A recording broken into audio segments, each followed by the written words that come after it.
नया कानून पास हो गया जिसके बाद दूसरे सूबों में गाड़ियों के रजिस्ट्रेशन कराना जो है नामुमकिन बना दिया गया। अगर आपका डोमिसाइल पंजाब का है, पंजाब के किसी भी शहर का, लाहौर, मुल्तान, बहावलपुर, रहीमयार खान, फैसलाबाद, किसी भी शहर का है, तो आप इस्लामाबाद में भी अपनी गाड़ी को रजिस्टर नहीं करवा सकेंगे। होता ये था कि पंजाब में कुछ गाड़ियों की रजिस्ट्रेशन फ़ीस और टोकन टैक्स ज़्यादा थे, वफाक में कम थे। लोग यहाँ से जाते थे, वफाक से इस्लामाबाद में गाड़ी ख़रीदते थे। एक तो वफाक में जो दुकानदार थे उनका कारोबार काम चल रहा था क्योंकि उनके गाड़ियाँ बिक रही थी। वहाँ गाड़ी ख़रीदने वाला वहीं पर उसको रजिस्टर कराता था। लाहौर का एक हदूद अरबा है और उसके बाहर जो उसके देहात हैं, ये सबर्बन एरिया जो है, यहाँ पर सोसाइटीज़ बनाई जाती थी, लेकिन उनका टैक्स जो है वसूल करने का कोई मेकनिज़म नहीं था। यानी जो प्रॉपर्टी टैक्स है उसको लेने के लिए कोई मेकनिज़म मौजूद नहीं था। लेकिन अब फैसला ये किया गया है कि शहर के साथ साथ जो सोसाइटीज़ हैं वहाँ से भी टैक्स वसूल किया जाएगा।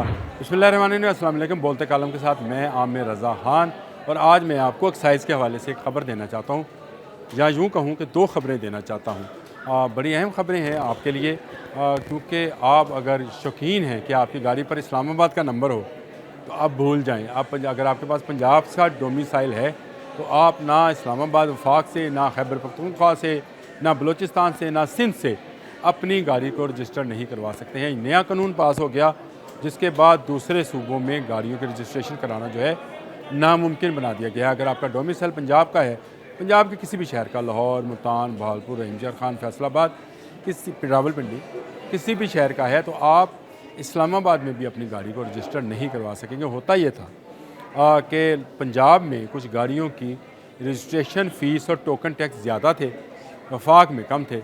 लोग यहाँ से जाते थे, वफाक से इस्लामाबाद में गाड़ी ख़रीदते थे। एक तो वफाक में जो दुकानदार थे उनका कारोबार काम चल रहा था क्योंकि उनके गाड़ियाँ बिक रही थी। वहाँ गाड़ी ख़रीदने वाला वहीं पर उसको रजिस्टर कराता था।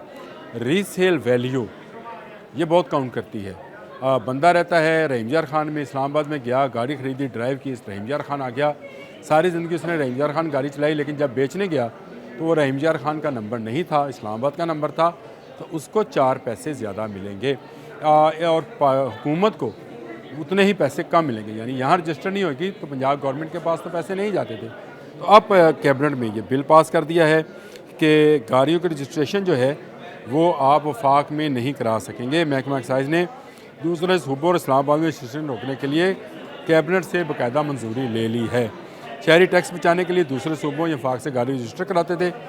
दूसरे सूबों या वफाक में रजिस्ट्रेशन से टैक्स वसूली में सिक्योरिटी मसाइल का सामना, कोई सिक्योरिटी मसाइल का सामना नहीं था। असल मसला वही है कि पैसे नहीं आ रहे थे, तो हुकूमत ने यह अपने लिए एक अच्छा फ़ैसला किया है कि उसने कहा गाड़ी भाई हमारे पास रजिस्टर कराओ, हमारे यहाँ का दुकानदार चलेगा, उससे भी टैक्स आएगा। गाड़ी आप रजिस्टर कराएंगे तो उससे भी टैक्स आएगा। टोकन टैक्स जो सालाना टैक्स है उसको भी हम आपसे पूछ सकेंगे, आपकी नंबर प्लेट उतार सकेंगे। तो उतारने के लिए इन्होंने ये कानून जो है वो मंजूर करवा दिया है। अच्छा, ये तो एक ख़बर थी गाड़ियों के हवाले से। दूसरी ख़बर ये है कि पंजाब हुकूमत ने शहरी आबादियों से बाहर जो उसको आप यूँ समझ लें, लाहौर से हम इसको मुआजना कर लेते हैं। लाहौर की एक हदूद है, लाहौर का एक हदूद अरबा है और उसके बाहर जो उसके देहात हैं, ये सबर्बन एरिया जो है, यहाँ पर सोसाइटीज़ बनाई जाती थी, लेकिन उनका टैक्स जो है वसूल करने का कोई मेकनिज़म नहीं था। यानी जो प्रॉपर्टी टैक्स है उसको लेने के लिए कोई मेकनिज़म मौजूद नहीं था। लेकिन अब फैसला ये किया गया है कि शहर के साथ साथ जो सोसाइटीज़ हैं वहाँ से भी टैक्स वसूल किया जाएगा। हुकूमत पैसे नपनते आ गई जे, आप भी बच कर रहें। कि हुकूमत ने मंजूरशुदा हाउसिंग सोसाइटी में रहायशियों से वसूली करने का फ़ैसला किया है।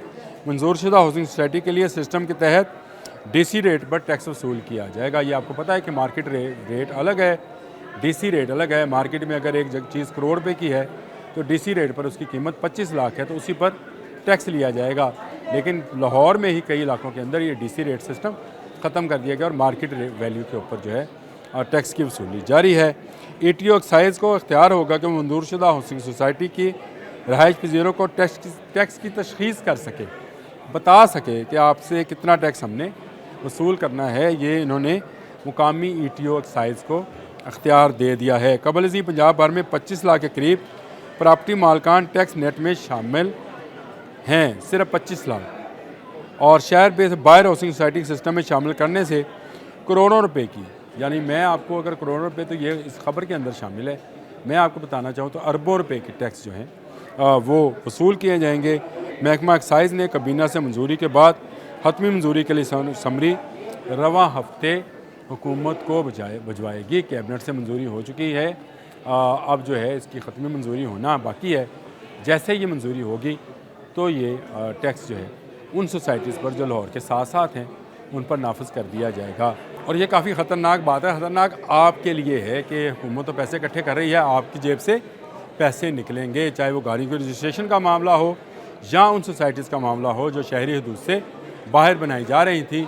अच्छी बात यह है कि हुकूमत ने इनकी ज़िम्मेदारी भी लेगी। अगर इन पर टैक्स नाफिज करेगी तो आपको ख़रीदो फरोख्त में भी आसानी होगी।